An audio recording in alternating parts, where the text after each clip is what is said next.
Cet après-midi, René visite le chantier d'un client à Adjien dans la commune de Bingerville. Le promoteur investisseur immobilier a prévu livrer ses 8 villas en construction sur ce chantier dans 4 mois. Il veille donc au respect des délais de livraison. Le planning est tenu? Oui, c'est tenu. D'accord. Merci. Bonsoir les gars. Bonsoir les boss, bonne arrivée. Merci. Sur les chantiers, aucun détail ne lui échappe. Si René prend aujourd'hui autant de plaisir dans son travail, c'est qu'il a fait une reconversion professionnelle qui lui réussit bien. Dans un passé récent, j'étais ingénieur financier dans une multinationale pétrolière. J'avais plus ou moins mon projet en tête et petit à petit, 2014, j'ai commencé à acheter mes premiers terrains en vue de réaliser mon projet de vie, qui est d'être en tout cas promoteur immobilier. Et à partir de 2018, j'ai réalisé ma première mini-cité sur 4 terrains, 8 villas duplex. Et c'est à partir de là, 2018-2019, j'ai réalisé ma deuxième mini-cité.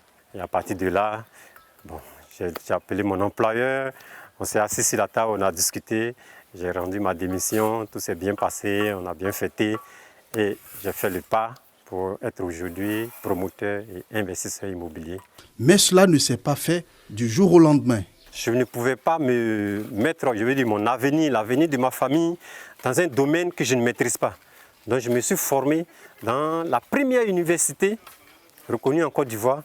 Et j'aime à le dire, nos diplômes sont signés des mains du ministre de la construction, du logement et de l'urbanisme. La Côte d'Ivoire enregistre un déficit de 800 000 logements selon un récent rapport du ministère de la Construction, du Logement et de l'Urbanisme. Une opportunité d'affaires que l'entrepreneur saisit en s'engageant comme bâtisseur de mini-cités. L'homme d'affaires construit des villas qu'il commercialise aux gros œuvres. En livrant aux gros œuvres, le client il a le temps de faire sa finition à son rythme et de deux, il a la qualité qu'il veut mettre dans sa finition. Sur ce chantier, Germain est l'entrepreneur en charge de la construction. Monsieur René Kessé et moi, on s'est connus grâce à un ami. Il m'a présenté à Monsieur Kessé.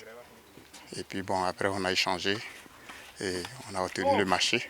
Vous pouvez être salarié et être promoteur immobilier.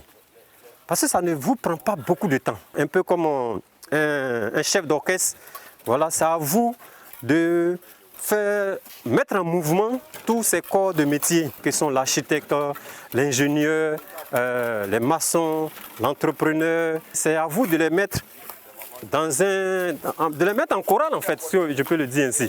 Si René ne met pas lui-même la main à la pâte, cela dit, il s'est associé à 5 passionnés d'immobilier comme lui pour créer une société civile immobilière. Hervé Fauchard-Conan est ingénieur bâtiment avec 18 années d'expérience à son actif. Au sein du groupe, il est en charge du suivi des travaux. Ce jour, nous le retrouvons en pleine supervision à Annan, toujours dans la commune de Bingerville. Les promoteurs immobiliers en Côte d'Ivoire, la plupart font ce qu'on appelle de la sous-traitance. Pour la plupart, c'est-à-dire qu'ils ont le marché eux-mêmes, ils ne construisent pas. Ils prennent d'autres entreprises, plusieurs entreprises qui viennent construire. Malheureusement, le premier constat qu'on fait, c'est qu'elles sous-traitent, mais elles ne suivent pas les travaux. C'est qu'elles oublient, c'est que quand je sous-traite un marché, c'est moi qui reste toujours le propriétaire de l'ouvrage. Donc c'est moi qu'on connaît.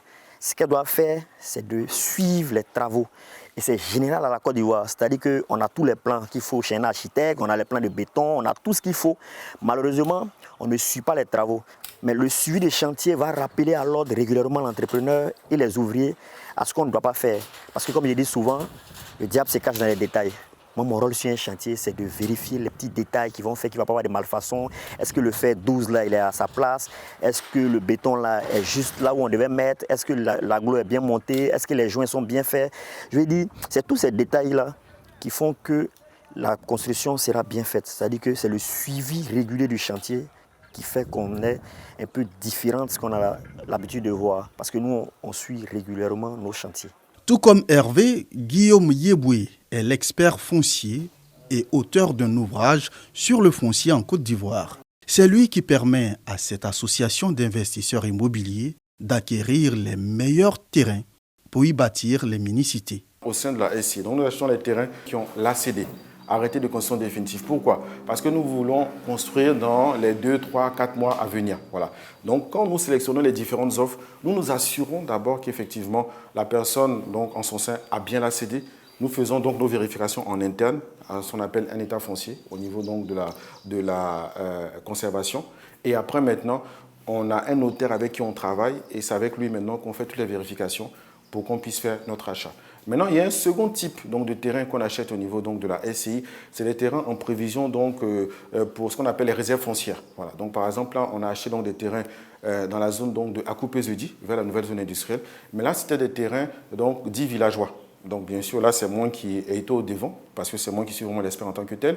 Je me suis assuré que le lotissement était réellement approuvé. Je me suis assuré qu'on traitait les demandes. Je me suis assuré que les différentes vérifications, que les personnes qui nous vendaient avaient bien leur nom inscrit dans les différents guides. Et quand c'est comme ça, quand on achète donc, les terrains, il y a ce qu'on appelle donc, on doit d'abord avoir une attestation au niveau donc, du village. Après, on doit faire ce qu'on appelle un compulsoire, un dossier technique. Et puis, c'est avec tous ces éléments-là qu'on prend maintenant pour faire maintenant le dépôt pour la demande d'ACD. Des précautions à prendre, mais aussi le respect de la réglementation en vigueur. C'est le leitmotiv de René Kessé, qui a construit à Yamoussoukro une mini-cité qu'il a livrée aux acquéreurs clé en main. Une extension est même en cours de construction pour accroître le nombre d'investisseurs dans la zone. Ici, la stratégie est bien alléchante. Pour Abidjan, je veux dire, la tendance, c'est la livraison aux gros œuvres. Donc, il nous fallait un endroit quand même pour démontrer ce qu'on sait faire. Il fallait maintenant prouver que nous pouvons partir du début, de la fondation, jusqu'à la toiture, clé en main, très bonne qualité de finition. Et nous l'avons démontré ici.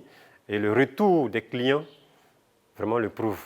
Automatiquement habitable, automatiquement sécurisé. Et vous êtes à 3 minutes du centre-ville. Là, du stade jusqu'ici, nous sommes à 3 minutes.